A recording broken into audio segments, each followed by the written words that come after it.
with a broken line of house roofs, and each spar and buoy on the water in blinding photographs that came and went a dozen times to the minute as the We're Here crawled in on half flood, and the whistling buoy moaned and mourned behind her. Then the storm died out in long, separated, vicious dags of blue-white flame, followed by a single roar like the roar of a mortar battery, and the shaken air tingled under the stars as it got back to silence. "The flag! The flag!" said Disko suddenly, pointing upward. "What is it?" said Long Jack. "Otto, half-mast. They can see us from shore now." "I'd clean forgot. He's no folk to Gloucester, has he?" "Girl he was goin' to be married to this fall." "Marry pity her," said Long Jack, and lowered the little flag half-mast for the sake of Otto, swept overboard in a gale off Le Havre 3 months before. Disko wiped the wet from his eyes, and led the We're Here to Wouverman's wharf, giving his orders in whispers, while she swung round moored tugs and night watchmen hailed her from the ends of inky black piers. Over and above the darkness and the mystery of the procession, Harvey could feel the land close round him once more, with all its thousands of people asleep, and the smell of earth after rain, and the familiar noise of a switching engine coughing to herself in a freight yard; and all those things made his heart beat and his throat dry up as he stood by the foresheet. They heard the anchor watch snoring on a lighthouse tug, nosed into a pocket of darkness where a lantern glimmered on either side. Somebody waked with a grunt, threw them a rope, and they made fast to a silent wharf flanked with great iron-roofed sheds full of warm emptiness, and lay there without a sound. Then Harvey sat down by the wheel and sobbed as though his heart would break, and a tall woman who had been sitting on a weigh scale dropped down into the schooner and kissed Dan once on the cheek, for she was his mother, and she had seen the We're Here by the lightning flashes. She took no notice of Harvey till he had recovered himself a little, and Disko had told her his story.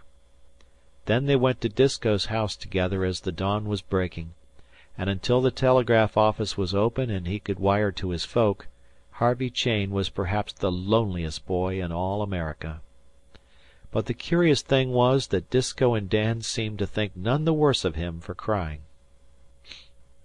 Wouverman was not ready for Disko's prices till Disko, sure that the We're Here was at least a week ahead of any other Gloucester boat, had given him a few days to swallow them. So all hands played about the streets, and Long Jack stopped the Rocky Neck trolley, on principle, as he said, till the conductor let him ride free. But Dan went about with his freckled nose in the air, bung full of mystery and most haughty to his family. "Dan, I'll have to lay into you if you act this way," said Troop, pensively. "Since we come ashore this time, you've been a heap too fresh." "I'd lay into him now if he was mine," said Uncle Salters sourly. He and Penn boarded with the troops. "Ahaw!" said Dan, shuffling with the accordion round the back yard, ready to leap the fence if the enemy advanced. "Dad, you're welcome to your own jedgment, but remember I've warned you. Your own flesh and blood have warned you. 'Tain't any o' my fault if you're mistook, but I'll be on deck to watch you. And ez fer you, Uncle Salters, Pharaoh's chief butler ain't in it 'longside o' you. You watch out and wait. You'll be plowed under like your own blamed clover, but me, Dan Troop, I'll flourish like a green bay tree because I warn't stuck on my own opinion." Disko was smoking in all his shore dignity in a pair of beautiful carpet slippers. "You're gettin' as crazy as poor Harve.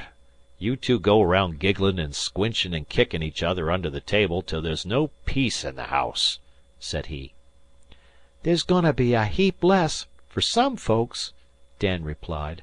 "You wait and see." He and Harvey went out on the trolley to East Gloucester, where they tramped through the bayberry bushes to the lighthouse, and lay down on the big red boulders and laughed themselves hungry.